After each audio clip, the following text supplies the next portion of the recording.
श्री श्रोतागणों, आज हम कथा सुनेंगे भगवान शिव का जन्म कैसे हुआ।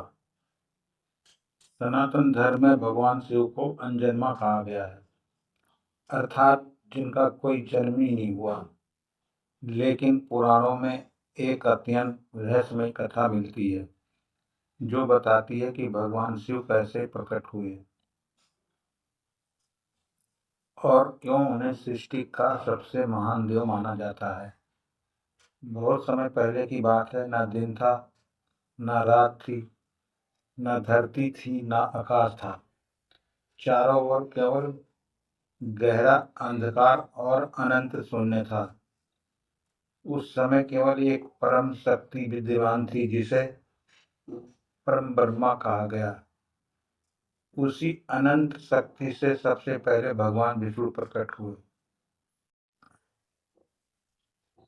भगवान विष्णु क्षीर सागर में शेषनाग पर योग निद्रा में विराजमान रहने लगे। कुछ समय बाद भगवान विष्णु की नाभि से एक दिव्य कमल प्रकट हुआ। उस कमल से 4 मुख वाले ब्रह्मा जी उत्पन्न हुए। ब्रह्मा जी ने चारों दिशाओं में देखा, लेकिन उन्हें कुछ समझ नहीं आया कि वो कौन है और उन्हें किसने बनाया है। तब उन्होंने कठोर तपस्या की।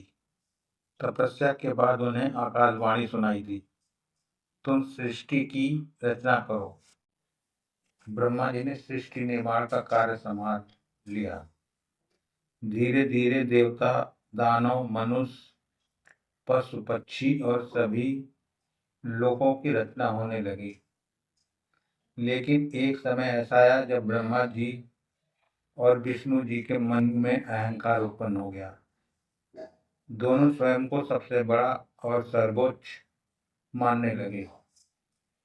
ब्रह्मा जी बोले, मैं सृष्टि का रचयिता हूँ, इसलिए मैं सबसे महान हूँ।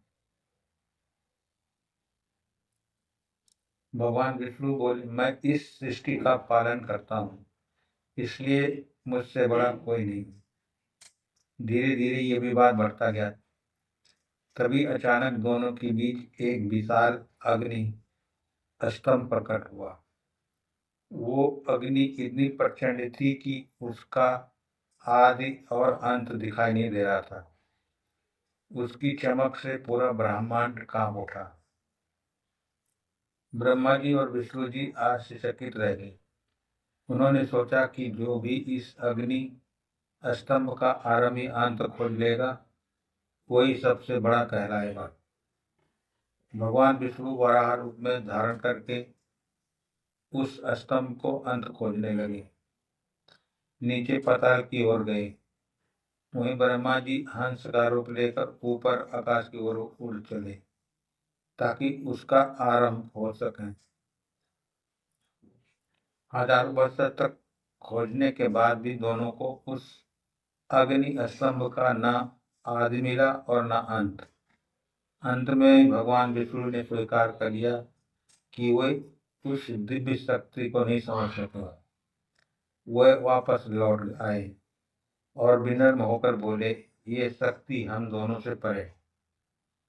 लेकिन ब्रह्मा जी के मन में अहंकार बाकी था। रास्ते में उन्हें केतकी का फूल मिला। ब्रह्मा जी ने उस फूल से झूठी गवाही देने को कहा कि वह अग्नि स्तंभ का शीर्ष तक पहुंच गए थे। जब दोनों वापस आए तब ब्रह्मा जी ने कहा, मैं इस स्तंभ का अंत खोज आया हूँ। तभी उस अग्नि स्तंभ से एक दिव्य पुरुष प्रकट हुआ। शरीर पर भस्म, गले में सर्प, जटाओं में गंगा और मस्तक पर अर्धचंद्र धारण किए हुए वो अद्भुत स्वरूप स्वयं भगवान शिव थे। भगवान शिव का तेज इतना प्रचंड था कि देवता भी उनकी ओर सीधे नहीं देख पा रहे थे। उन्होंने क्रोधी होकर ब्रह्मा जी से कहा, तुमने अहंकार और असत्य का सहारा लिया है, इसलिए पृथ्वी पर तुम्हारी पूजा बहुत कम होगी। फिर भगवान शिव ने केतकी के फूल को भी श्राप दिया कि वो कभी उनकी पूजा में स्वीकार नहीं किया जाएगा। भगवान विष्णु ने विनम्रता दिखाई थी, इसलिए शिव जी अत्यंत प्रसन्न हुए। उन्होंने विष्णु जी को आशीर्वाद दिया कि संसार में उनकी पूजा बड़े प्रेम से होगी। इसके बाद भगवान शिव ने बताया कि वह ना तो जन्म लेते हैं और ना ही मृत्यु को प्राप्त होते हैं। वो स्वयं आदि शक्ति और महाकाल हैं। जब सृष्टि का आरंभ होता है तब वो प्रकट होते हैं, और जब प्रलय आती है तो सब कुछ अपने भीतर समा लेते हैं। यही कारण है कि भगवान शिव को देवों को देव महादेव कहा जाता है। वो केवल एक देवता ही नहीं बल्कि संपूर्ण ब्रह्मांड का अनंत चेतना है। लेकिन कथा यहीं समाप्त नहीं होती। आगे कथा हम जानेंगे कि भगवान शिव ने संसार के कल्याण के लिए तपस्वी जीवन क्यों चुना, माता सती से उनका विवाह कैसे हुआ, और कैसे शिव जी ने अपने क्रोध से पूरे ब्रह्मांड को हिला दिया। भगवान शिव के प्रकट होने के बाद पूरे ब्रह्मांड में उनका तेज फैल गया। देवता, ऋषि और सभी लोग उनके दिव्य स्वरूप को देखकर नतमस्तक हो गए। लेकिन शिव जी संसार के वैभव और सुख से दूर हिमालय की गुफाओं में तपस्या करने लगे। उनके शरीर पर केवल भस्म थी, गले में सर्प लिपटे थे और वह गहन ध्यान में लीन रहते थे। देवताओं को आश्चर्य होता था कि इतनी महान शक्ति होने के बाद भी शिव जी राजसी जीवन क्यों नहीं जीते। उसी समय दक्ष प्रजापति नाम के एक राजा थे। वह ब्रह्मा जी के पुत्र थे और अपने ज्ञान तथा वैभव पर बहुत गर्व करते थे। उनकी पुत्री सती बचपन से ही भगवान शिव की अपना पति मानती थी। सती हर दिन शिव जी की आराधना करती और कठोर कठोर तपस्या करती। जब सती विवाह योग्य हुई तब दक्ष प्रजापति ने उनके लिए बड़े बड़े राजाओं और देवताओं के प्रस्ताव सोचे, लेकिन सती ने स्पष्ट कह दिया, मैं केवल भगवान शिव से विवाह करूंगी। दक्ष को यह बात पसंद नहीं आई। उन्हें शिव जी का साधारण और तपस्वी रूप अच्छा नहीं लगा। वे सोचते थे कि भस्म लगाने वाला शमशान में रहने वाला योगी और उनकी पत्नी का योग नहीं है। लेकिन सती का कठोर तपस्या से प्रसन्न होकर भगवान शिव ने उन्हें दर्शन दिए। पूरा वातावरण ओम नमः शिवाय के मंत्र से गूंज उठा। सती ने हाथ जोड़कर शिव जी को पति रूप में स्वीकार करने की प्रार्थना की।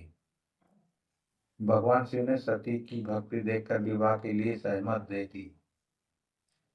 इसके बाद देवताओं और ऋषियों की उपस्थिति में शिव और सती का दिव्य विवाह हुआ। उस दिन देवताओं ने आकाश से पुष्प वर्षा की। कुछ समय बाद सब कुछ सुखपूर्वक चलता रहा, लेकिन दक्ष प्रजापति के मन में शिव जी के प्रति घृणा और अहंकार बना रहा। एक दिन दक्ष ने एक विशाल यज्ञ का आयोजन किया। उन्होंने सभी देवताओं को निमंत्रण भेजा, लेकिन जानबूझकर भगवान शिव और माता सती को नहीं बुलाया। जब सती को यज्ञ के बारे में पता चला तो उन्होंने शिव जी से वहां जाने की इच्छा व्यक्त की। शिव जी बोले, जहाँ अपमान और अहंकार हो वहां जाना उचित नहीं। लेकिन सती ने कहा, वो मेरे पिता का घर है, पुत्री बिना निमंत्रण के ही जा सकती है। अंततः शिव जी ने उन्हें जाने की अनुमति दे दी। जब सती यज्ञ में पहुंची तब वहां किसी ने उनका सम्मान नहीं किया। दक्ष प्रजापति ने भगवान शिव का अपमान करते हुए कठोर शब्द कहे। ये सुनकर सती का हृदय टूट गया। उन्होंने क्रोधित होकर कहा, जिस स्थान पर मेरे पति का अपमान हो वहां रहना पाप है। इसके बाद माता सती ने योग अग्नि द्वारा स्वयं को भस्म कर लिया। पूरा यज्ञ स्थल कांप उठा। देवता भयभीत हो गए जब ये समाचार भगवान शिव तक पहुंचा तब उनका क्रोध भयंकर रूप में प्रकट हुआ। उन्होंने अपनी जटा से एक केस निकालकर पृथ्वी पर पटका। उसी से वीरभद्र और भद्रकाली प्रकट हुए। वीरभद्र ने दक्ष के यज्ञ को नष्ट कर दिया। सभी देवता भय से कांप उठे। अंत में भगवान शिव स्वयं वहां पहुंचे। सती के वियोग में उनका दुख इतना गहरा था कि पूरा ब्रह्मांड शोक में डूब गया। भगवान शिव ने सती के शरीर को उठाया और तांडव करने लगे। उनके क्रोध से पृथ्वी डगमगाने लगी, समुद्र उफान मारने लगे और देवताओं को लगा कि अब प्रलय आ जाएगी। तो भगवान विष्णु ने अपने सुदर्शन चक्र से सती के शरीर के टुकड़े कर दिए ताकि शिव जी का क्रोध शांत हो सके। जहां जहां माता सती के अंग गिरे वहां शक्तिपीठों की स्थापना हुई। इसके बाद भगवान शिव फिर से गहन तपस्या में चले गए, लेकिन संसार के कल्याण के लिए वे हमेशा जागृत रहे। जब भी भक्त सच्चे मन से उन्हें पुकारता है शिव जी उसकी रक्षा अवश्य करते हैं। यही कारण है कि भगवान शिव को भोलेनाथ कहा जाता है। वे केवल विनाश के देवता नहीं बल्कि करुणा और त्याग और प्रेम के सबसे बड़े प्रतीक हैं। तो भक्तों ये थी भगवान शिव की कथा। ऐसे ही और कथा सुनने के लिए हमारे चैनल पर बने रहें। जय शिव शंकर, जय माता पार्वती।